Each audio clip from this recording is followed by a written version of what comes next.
आपने कभी तो सोचा होगा ना कि किसे कहते हैं साइंटिस्ट, कौन बनते हैं ये साइंटिस्ट और कैसे बन जाते हैं। आईआईटी क्या है? इकोनॉमिक साइंस भी होती है। अब ये देख लीजिए जरा, इकोनॉमिक साइंस सिर्फ कहाँ पे होता है? IISER भोपाल में होती है। ठीक है, एडमिशन के टाइम पे तो ये देखिए 35,000 रुपया होगा और SC ST वालों के लिए सिर्फ 17,000 रुपया होगा। हेलो मेरे दोस्तों, अगर आप एक साइंस स्टूडेंट हैं और आपके पास या तो फिजिक्स केमिस्ट्री मैथमेटिक्स थी या फिर फिजिक्स केमिस्ट्री बायोलॉजी थी, तो ये वीडियो आपके लिए है। और आपको लगता है कि आप CUCT में नहीं कुछ कर पा रहे हैं अच्छा, या फिर नहीं रैंक अच्छी आ पाएगी, कुछ गड़बड़ है, या फिर आपको लगता है कि JEE मेंस में भी आप इतना अच्छा परफॉर्म नहीं कर पाओगे, तो ये आपके लिए एक बेस्ट अपॉर्चुनिटी होगी कि आप एक थर्ड ऑप्शन की तलाश करें। थर्ड ऑप्शन में ये है कि अगर आप ये एग्ज़ाम देते हैं या फिर आप रिसर्च की फील्ड में जाना चाहते हैं या फिर आप एक साइंटिस्ट बनना चाहते हैं, आपने कभी तो सोचा होगा ना कि किसे कहते हैं साइंटिस्ट, कौन बनते हैं ये साइंटिस्ट और कैसे बन जाते हैं। तो उसी के लिए मैं बता रहा हूँ, अगर आप एक साइंटिस्ट बनना चाहते हैं तो आपको एक एग्ज़ाम IIT देना होगा और कॉलेज में एडमिशन लेना होगा। उसके बाद BSc MSc करनी होगी एंड PhD, और फिर आप एक साइंटिस्ट बन पाएंगे। ठीक है, तो सारी डिटेलिंग मैं बताता हूँ रिसर्च की फील्ड में जान कैसे सकते हैं आफ्टर 12th क्लास। ठीक है सर, शुरू करते हैं। सारी डिटेल्स आपको इसी वीडियो में मिलेगी। आपको कुछ नहीं करना, जाना है गूगल पे IIT एग्ज़ाम लिखना। जैसे ही आप एग्ज़ाम लिखेंगे IIT, तो आपको यहाँ पे जैसे नीचे स्क्रॉल करेंगे तो आपको एक वेबसाइट मिलेगी। तो आप यहाँ पे देखेंगे IISER एडमिशन पे आपको जाके क्लिक करना। तो देखिए मैं IISER एडमिशन पे जाके क्लिक कर दिया। यहाँ पे ये देखिए वेबसाइट का नाम इधर लिखा हुआ है। ठीक है, तो यहाँ पे आप जैसे ही पहुँचेंगे, ये रहा IISER एडमिशन पे आप जैसे ही जाएंगे तो यहाँ पे वेबसाइट पे आप पहुँच पाएंगे। और देखिए इसकी फुल फॉर्म क्या होती है। IISER, उसकी फुल फॉर्म होती है Indian institute of science education and research. ठीक है, ये है, नाम से पता चला कि Indian institute of science education और रिसर्च से रिलेटेड ये सारी चीज़ें होने वाली है। दूसरी बात ये है कि अगर आप इसी को ही हम IIT बोलते हैं। IIT क्या है? अगर आप IIT का एग्ज़ाम दे देते हैं, जो यही बातें सेम ही हैं, IIT का अगर आप एग्ज़ाम देते हैं तो आपको इन 7 कॉलेज, 6 एक साथ, हाँ, तो टोटल इन 7 कॉलेज में आपको एडमिशन मिल जाएगा। करेक्ट बात है। तो ये 7 कॉलेजेस कौन कौन से और इस कॉलेजेस में क्या क्या सारी चीज़ें हैं मैं आपको बता देता हूँ। तो आप मान लीजिए आपने IIT का एग्ज़ाम दिया, तो आप इन सातों के सातों कॉलेज में एडमिशन लेने के लिए एलिजिबिलिटी पाएंगे। लेकिन आपको एलिजिबिलिटी क्राइटेरिया क्या है, कौन बंदे हैं जो IIT का एग्ज़ाम दे पाएंगे, आप ध्यान से समझ लीजिए। IIT का एग्ज़ाम देने के लिए ना, जैसे इसी में आप नीचे चलिए, ज़रा नीचे जाएंगे तो यहाँ पे आपको मिलेगा इंपॉर्टेंट लिंक। ठीक है सर, इंपॉर्टेंट लिंक में आप जाएंगे तो यहाँ पे एलिजिबिलिटी होता है लास्ट में, देखिए इस पर क्लिक कर दीजिए। जैसे आप एलिजिबिलिटी पे क्लिक करेंगे ना, तो यहाँ पे आपको कुछ एलिजिबिलिटी पढ़ने को मिलेगी। पहला आपको ये होना चाहिए कि एक तो ये तो पक्का है कि आप इंडिया के नेशनलिस्ट हैं, तो आप इंडिया ही के नेशनल के बिलोंग करेंगे, ये तो आप पक्का अप्लाई कर देंगे, मतलब आप एलिजिबल हैं।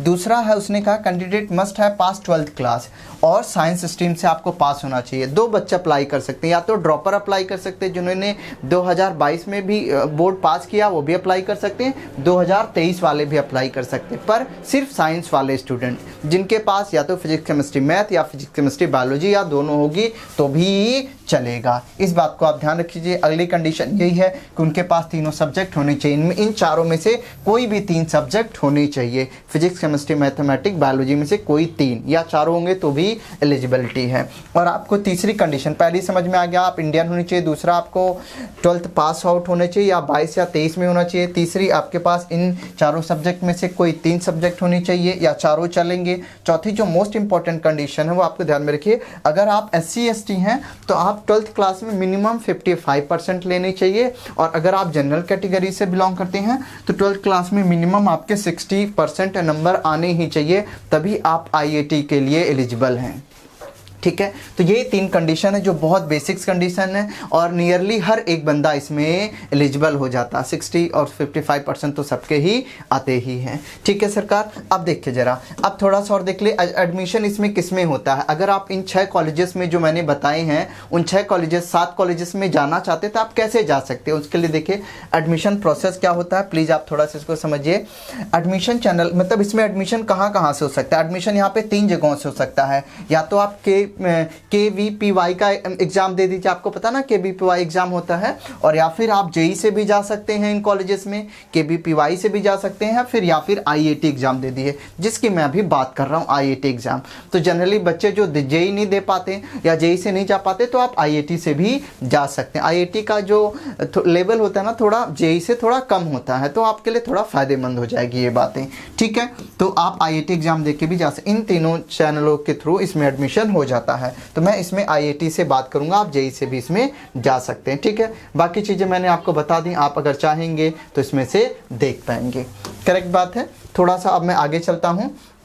अब मैं थोड़े कॉलेजेस के बारे में बता देता हूँ। ये कॉलेजेस होते हैं कहाँ कहाँ पे हैं ये कॉलेज और कौन कौन से कोर्स ऑफर करते हैं आपको। देखिए पहला है IISER, कहाँ पे, एक बहरामपुर में है, दूसरा भोपाल में है, तीसरा कोलकाता में है, चौथा मोहाली में है, पाँचवा पुणे में है, पाँचवा और छठा तिरुवनंतपुरम में है और सातवां तिरुपति में है। तो ये 7 के 7 कॉलेज में आपका एडमिशन मिल सकता है। इसमें कोर्सेज कौन से कराते हैं ये जान लीजिए। इसमें कोर्सेज होता है 5 साल का, BS और MS होता है। BS मतलब बैचलर इन साइंस और दूसरा MS मतलब मास्टर इन साइंस। तो 5 साल में दोनों कंबाइन आपको करके दे देंगे, बैचलर्स भी और मास्टर्स भी, दोनों कंबाइन है, ठीक है। तो आप इस बात का ध्यान में रख लीजिए, ठीक है। तो आप यहाँ पे देखिए और लिखा भी हुआ है यहाँ पे, और ढेर सारी कोर्सेज हैं। ये नहीं सोचे कि BS और MS सिर्फ एक में ही, साइंस में नहीं, मैथमेटिक्स में भी होता है। अभी मैं सारी डिटेल आपको बताऊंगा। तो एक चीज और है, तो कहता है 4 year BS in engineering science and economic science at IISER Bhopal, ठीक है। तो देखो 4 साल का तो इंजीनियरिंग साइंस मिलता है और इकोनॉमिक साइंस भी होती है। अब ये देख लीजिए जरा, इकोनॉमिक साइंस सिर्फ कहाँ पे होता है, IISER भोपाल में होती है, ठीक है। तो ये बैचलर इन साइंस और मास्टर इन साइंस 5 साल का इन सारे कॉलेजेस में आपको मिलेगा। बट अगर आप इकोनॉमिक साइंस पढ़ना चाहेंगे तो वो सिर्फ भोपाल में ही अवेलेबल है, ठीक है सरकार। ये बात आप ध्यान में रख लीजिए। और देखिए और कौन कौन से कोर्सेज ऑफर करते हैं मैं आपको बता देता हूँ, और यहाँ पे सारी डिटेलिंग्स आपको लिखी हुई है। ओके अब देखिए इसका एडमिशन प्रोसेस कब कब चालू होता है, जरा ध्यान में रखिए। एप्लीकेशन प्रोसेस जो शुरू हो जाएगा, फॉर्म भरना शुरू हो जाएगा, वो 15 अप्रैल को इसकी फॉर्म फिलिंग की डेट शुरू हो जाएगी। जो टेस्ट होगा आपका शेड्यूल होगा, जो टेस्ट डेट है वो 17 जून को होगी। तो 15 अप्रैल भी आया नहीं है, आएगा तो आप फॉर्म भर लीजिएगा, और 17 जून को इसकी डेट टेस्ट डेट हो जाएगी, ठीक है। यहीं से आपको सारी डेट पता चल जाएगी। आगे मैं एक बार और बता देता हूँ, जल्दी जल्दी से देख लीजिए। जो एप्लीकेशन फॉर्म शुरू होगा IIT से ही आपको देना है, तो याद रखिए 15 अप्रैल को फॉर्म शुरू होगा। लास्ट जो डेट होगी फॉर्म फिल करने की 25 मई है। करेक्शन अगर मान लीजिए किसी बच्चे ने गड़बड़ कर दिया तो 3 दिन की करेक्शन विंडो होगी, 28 मई को होगी। और देने का मतलब ये है कि यही इसकी डेट्स चल रही हैं साथ साथ में। मतलब आपका हॉल टिकट कब रिलीज होगा, 10 जून को रिलीज हो जाएगा, और 17 जून को उसका टेस्ट होगा, और जो उसका आंसर की होगा, जो आपका टेस्ट हुआ उसका आंसर की उसी दिन अनबिलीवेबल। देखिए 17 जून को ही टेस्ट होगा, 17 जून को ही वो आपको आंसर कीज दे देंगे, और आंसर की डिस्प्ले भी 17 को ही हो जाएगी। और ऑब्जेक्शन के लिए, मतलब अगर आपको लगता है कि आपका क्वेश्चन सही है बट उन्होंने गलत कर रखा, तो आप ऑब्जेक्शन भी रेज कर सकते हैं। ऑब्जेक्शन भी कब रेज करते हैं, 20 जून को, ठीक है सर। ऑब्जेक्शन भी आप 20 जून को रेज कर सकते हैं। ये देखिए ऑब्जेक्शन के लिए भी है, फाइल ऑब्जेक्शन के लिए यही सब है। और फाइनल आंसर के डिस्प्ले हो जाएगा 30 तारीख को। जैसे 30 तारीख को फाइनल आंसर के डिस्प्ले हो जाएगा तो आप देख सकते हैं IIT का रिजल्ट पब्लिश होगा 3 जुलाई को, और फाइनल एडमिशन जो फर्स्ट राउंड ऑफर किया जाएगा 15 जुलाई को शुरू हो जाएगा, ठीक है सरकार। ये सब आपकी डिटेलिंग्स है। तो आपको इंपॉर्टेंट चीज़ ये रखनी है, फॉर्म फिलअप की डेट 15 अप्रैल है, और लास्ट डेट जो होगी, last date of application form है 25 मई है। तो इसके दौरान आपको भरना है। इंपॉर्टेंट चीज़ एक और देख लीजिए, जरा फीस स्ट्रक्चर देखते हैं जरा इसकी, है ना। फीस के बारे में अगर आप देखोगे तो फीस स्ट्रक्चर आ जाओ जरा। फीस स्ट्रक्चर ज़्यादा कुछ है नहीं, तो आप अगर देखोगे तो समझ पाओगे। एप्लीकेशन फीस बात करते हैं, फॉर्म भरने की जो एप्लीकेशन फीस है ना, वो आप याद रखिए। अगर आप जनरल कैटेगरी से हैं तो आपको 2000 रुपया देना होगा फॉर्म भरने के लिए। और अगर आप SC/ST कैटेगरी से होंगे, अगर आप SC/ST कैटेगरी से होंगे ना, तो आपको कितना देना होगा सरकार, आपको देना हो जाएगा 1000 रुपया, ठीक है। ओके तो ये आप ध्यान में रख लीजिए। जनरल 2000, और अगर SC/ST हैं या फिर माइग्रेंट्स हैं या कश्मीरी माइग्रेंट्स हैं तो उस पर 1000 रुपया से ही आपका काम हो जाएगा, और ये फीस नॉन रिफंडेबल होगी, ठीक है। तो बस आपको यही ध्यान में रखना है। सीट, अगर जब आप सीट वहाँ पे ले लेंगे, सीट एक्सेप्ट कर लेंगे, तो वहाँ पे कितना कितना है तो आप देख लीजिए। कहता है ना सीट एक्सेप्टेंस फीस जो आपको वहाँ पे लगेगी जब आपका एडमिशन हो जाएगा, तो जब आपको सीट मिलेगी, अगर आप सीट एक्सेप्ट कर लेंगे जब एडमिशन के टाइम पे, तो ये देखिए 35,000 रुपया होगा। और किसके लिए 35,000 रुपया होगा, जनरल EWS OBC के लिए होगा, और SC/ST वालों के लिए सिर्फ 17,000 रुपया हो जाएगा, ठीक है ना। तो ये आप देख रहे कितनी कम फीस है इसमें। BSc MSc में अगर आप यहाँ पे आएंगे ना, तो मैं आपको दिखाता हूँ। देखिए यहाँ पे कौन कौन से प्रोग्राम ऑफर किए जाते हैं, प्लीज़ आप यहाँ पे एक बार देख लीजिए। या तो यहाँ पे ना डुअल डिग्री चलती है। डुअल डिग्री का मतलब होता है कि साथ में ही आपको बीएससी भी करवा देंगे, एमएससी भी करवाएंगे, टोटल एक ही साथ हो जाएगा, ठीक है। और कॉलेजेस में तो आपको पता चल गया कि कौन कौन से ये कितने अच्छे रेपुटेटेड कॉलेजेस हैं, इसके बारे में आप जान सकते हैं, ठीक है। अभी देखिए यहाँ पे क्या होगा, अगर आप वहाँ पे जाते हैं, अगर आपका एडमिशन हो जाता है तो आपको बेनिफिट्स क्या मिलेंगे पहले समझिए। पहली बात तो 5 साल में आपको डुअल डिग्री कंप्लीट हो जाएगी। दूसरी बात, क्लासरूम में लर्निंग होगी, आपकी रिसर्च होगी, एम्पल स्कोप, ढेर सारे आपको स्कोप मिलते हैं। और करिकुलम एक्टिविटीज़ में बहुत डेप्थ में आप science engineering and science economics में हैं। अपॉर्चुनिटीज़ पर आप एक बात समझ लीजिए, आपके लिए बेस्ट कॉलेजेस होगा अगर आप रिसर्च की फील्ड में जाना चाहते हैं तो बिना किसी डाउट के आप प्लीज जाइए। सबसे बड़ी बात ये गवर्नमेंट कॉलेजेस है, गवर्नमेंट कॉलेजेस में जाके बाद आप वापस ऐसे खाली हाथ नहीं आएंगे, ठीक है। यहाँ पे देखिए कौन कौन से प्रोग्राम ऑफर किए जाते हैं। पहला, अगर आप बायोलॉजिकल साइंस करना चाहते हैं, केमिकल साइंस करना चाहते हैं, क्लाइमेट साइंस करना चाहते हैं, अर्थ एंड एनवायरनमेंट साइंस करना चाहते हैं, इकोनॉमिक्स करना चाहते हैं, इंजीनियरिंग साइंस करना चाहते हैं, जियोलॉजिकल साइंस करना चाहते हैं, या फिर biological science, chemical science, data science, mathematics science, ये सारे के सारे कोर्सेज दे रखे हैं। फिजिकल साइंस, मैथमेटिक्स साइंस और फिजिकल साइंस, ये सारे के सारे आप प्लीज़ यहाँ पे अच्छे से देखिए। दीज आर द कोर्सेज जो ये 6 के 6 कॉलेजेस, 7 के 7 कॉलेजेस में ऑफर किया जाता है। ये रहा आपके कॉलेजेस के नेम है, ठीक है। ये प्रोग्राम, इनमें से आप कोई भी चीज़ें कर सकते हैं और रिसर्च की फील्ड में जा सकते हैं। जैसे लाइक अर्थ साइंस भी है ना, अगर आपको अर्थ से प्यार है या एस्ट्रोनॉमिकल चीज़ों से प्यार है तो आप इसमें परस्यू कर सकते हैं। This is best. अगर आप इन्वायरमेंट के प्रति कुछ करना चाहते हैं तो ये आपका अच्छा होगा कि आप इन कॉलेजेस में एडमिशन ले लें, ठीक है। यहाँ पे कितने अच्छे तरीके से पढ़ाई की जाती है, सारी चीज़ें यहाँ पे दे रखा है। रिसर्च होती है, इंटर्नशिप चलते रहते हैं, और अगर इसको बीएससी एमएससी करने के बाद आप पीएचडी भी परस्यू कर सकते हैं, बाहर विदेश भी जा सकते हैं। Lots of thing you can do. या फिर किसी कोचिंग सेंटर है अपना कोचिंग खोल के पढ़ा भी सकते हैं बच्चों को।